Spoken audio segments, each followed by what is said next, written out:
Assalamu alaikum jama'a, ga wani albishir na zo muku da shi. Shahararriyar cibiyar nan mai bada ingantattun magungunan addinin musulunci wato BG Zamzam. Wannan cibiya ta zo muku da ingantattun magunguna game da matsalolin ma'aurata da kuma bada gudunmawa akan wasu matsaloli da ya shafi bangaren sanyi, fitar faruruwa a gaba da kuma mazakuta, kankancewar gaba a sanadiyar istimna'i wato wasa da azzakari wajen biyan bukata, karancin mani da kuma mata masu matsalar rashin haihuwa, basir mai tsiro da kuma mara tsiro, hada da toilet infection, sanyin mara, ciwon siga da dai sauransu.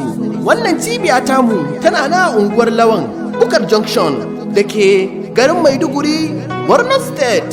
Za a iya tuntubar mu a wannan lambar waya kamar haka: 070-365-1222 ko kuma 080-8811-4467 ko kuma a tura mana da sakon karta kwana a manhajar WhatsApp a wannan lamba kamar haka: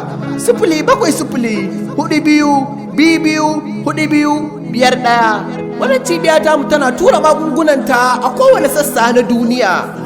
Muna muku maraba a koda yaushe. Allah bai saukar da wata cuta ba sai da ya saukar da maganinta.